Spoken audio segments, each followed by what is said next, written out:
when the narrative meets reality.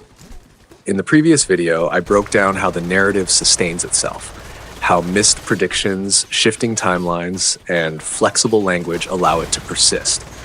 But there's another layer to this. What happens when the central figure in that narrative doesn't consistently act in ways that match what the narrative claims? At the core of the narrative is a dependency, that one individual is not just aware of a hidden plan, but actively coordinating it. If that is true, then his public behavior, decisions, and statements should show some level of consistency with that role. Not perfection, but alignment. Because when a claim is tied to real-world actions, those actions become evidence. At times, individuals portrayed within the narrative as being opposed to a corrupt system are later publicly supported, praised, or politically aligned with. In other cases, decisions appear reactive or inconsistent rather than part of a clearly coordinated long-term strategy. There are also statements that do not align with expectations built within the narrative, requiring reinterpretation after the fact. For example, supporters often point to public endorsements or alliances with figures who were previously framed as part of the problem. Yet, those shifts are rarely addressed as contradictions within the narrative itself.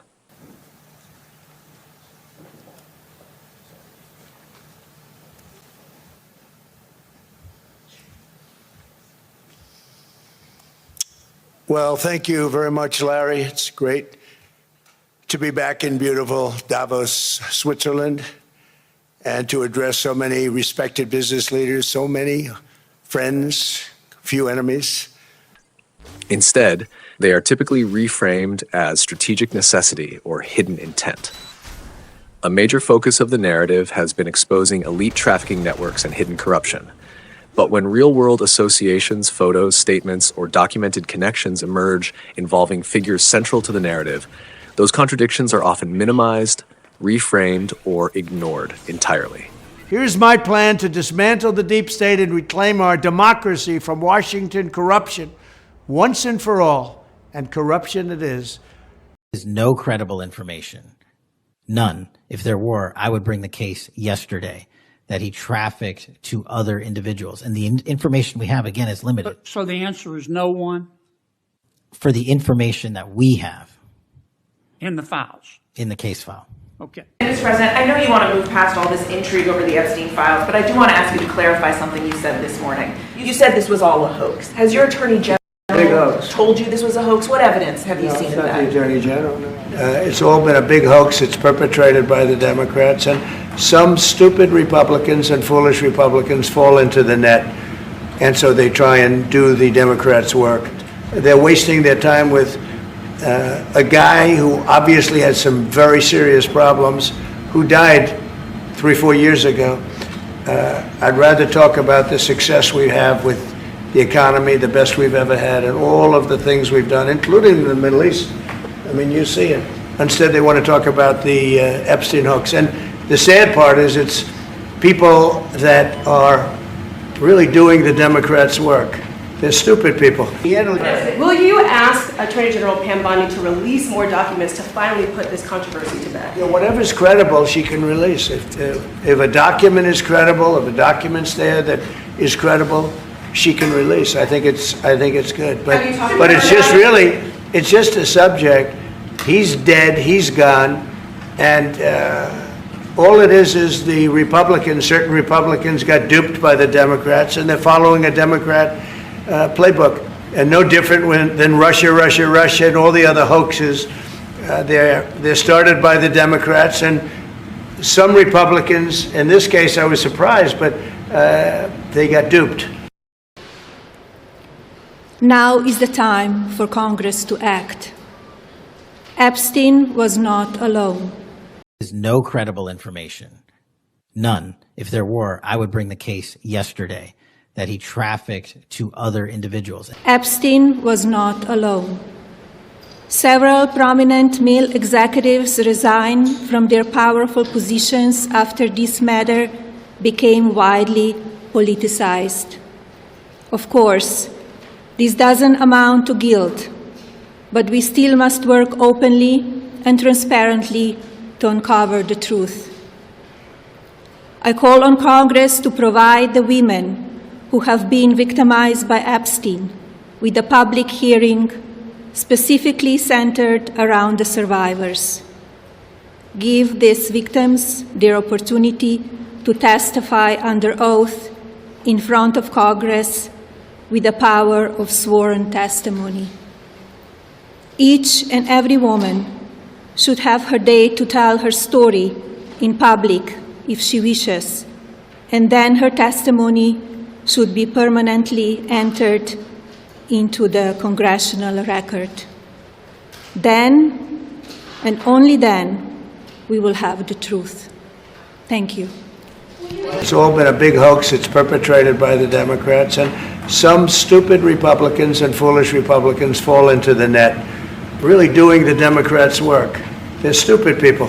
This is the Epstein contradiction, where claims of exposing systemic corruption and abuse exist alongside selective engagement with conflicting or complicating publicly available information, which is then reinterpreted rather than directly addressed as a contradiction. The key point is not any single example on its own, but the accumulation of these moments across time. Because if a narrative depends on consistency, then repeated inconsistency becomes meaningful. As mentioned in the previous video, contradictions do not usually break the narrative. They get absorbed into it.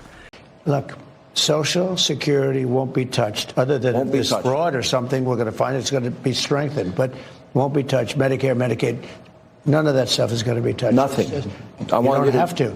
Now, because the United States can't take care of daycare. That has to be up to a state. We can't take care of daycare. We're a big country. We have 50 states. We have all these other people. We're fighting wars. We can't take care of daycare. You got to let a state take care of daycare, and they should pay for it, too. They should pay. They have to raise their taxes, but they should pay for it. And we could lower our taxes a little bit to them to make up, but it's not possible for us to take care of daycare. Medicaid, Medicare, all these individual things, they can do it on a state basis. You can't do it on a federal. We have to take care of one thing, military protection. Guarantee that Medicare, Medicaid, Social Security will not be touched? Yeah, I mean, I have said it so many times, you shouldn't be asking me that question, okay? This will not be read my lips. It won't be read my lips anymore. We're not going to touch it. There's no credible information. None. If there were, I would bring the case yesterday that he trafficked to other individuals. And the information we have, again, is limited. So the answer is no one For the information that we have in the files. in the case file. Okay. Explanations like, it is part of the plan, optics, 4D chess, or he cannot say everything publicly, do not eliminate contradictions. They reinterpret them.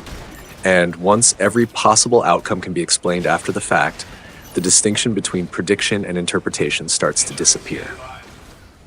There is also a well-known cognitive bias called the Dunning-Kruger effect. It describes a pattern where individuals with limited knowledge in a complex domain can overestimate their understanding of it.